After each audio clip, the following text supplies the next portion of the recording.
तो hello future toppers, तो कैसे हो मेरी बीस्ट आर्मी। आशा करता हूँ आप सब अच्छे होंगे। तो आज हम class 9 maths chapter 4 linear equation in one variable का एक क्वेश्चन जो एक्सरसाइज 4.1 का है उसे सॉल्व करने वाले हैं। जैसा कि आप सभी को पता ही है कि हमने इस चैप्टर की नई शुरुआत की है, तो नई शुरुआत तो अच्छी चीज़ों से करनी चाहिए ना। अब चाहे वो वेरिएबल हो या फिर कांस्टेंट, ट्रिक्स को याद रखेंगे और अप्लाई करना दोनों सीखेंगे। तो चलो बिना टाइम वेस्ट किए शुरू करते हैं आज का धमाकेदार सेशन। तो आप स्क्रीन पे क्वेश्चन दिख रहा होगा कि एक्सरसाइज 4.1 का ये क्वेश्चन है। The cost of a notebook is twice the cost of a pen. Write a linear equation in two variables to represent the statement. अब इसका कुछ रेफरेंस आपको मिलता है जो बुक में भी आपको मिल जाएगा।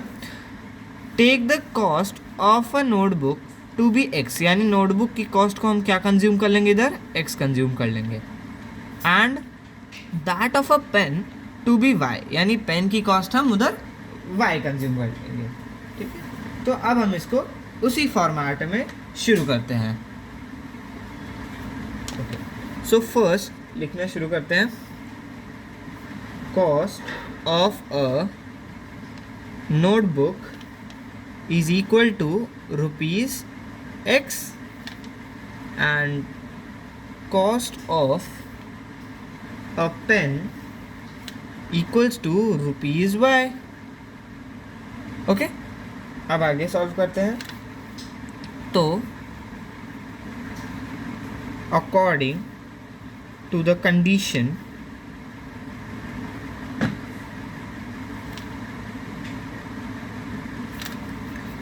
cost of notebook will be equal to the double of cost of pen. Is that clear to you?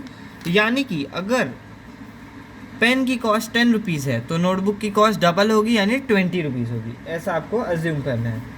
ठीक है, तो अब हम इसका फॉर्मेशन कर लेते हैं। हमें कॉस्ट ऑफ नोटबुक क्या मिली थी, एक्स, यानी X equal to double of cost of pen. Cost of pen थी वाई, यानी double of cost of pen, यानी कि X is equals to 2y। Is that clear to everyone? जहाँ तक मुझे आशा होगी कि आप सभी को कॉन्सेप्ट क्लियर हो चुका होगा।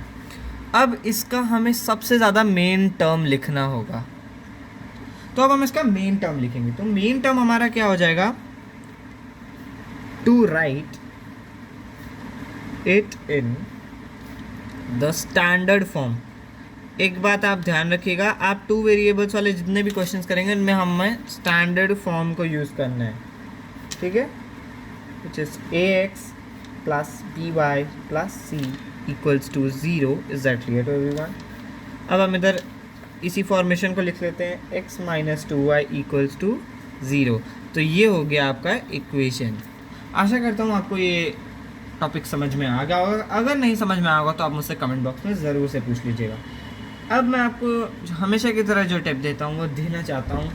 फॉर्मूला याद रखो, ट्रिक्स को याद रखो, स्टेप्स को फॉलो करो और मार्क्स अपने आप मिलेंगे। ऐसे ही क्लियर कॉन्सेप्ट्स के लिए सब्सक्राइब करें अंशुमन स्टडी हब। जय हिंद, जय भारत, नमस्कार।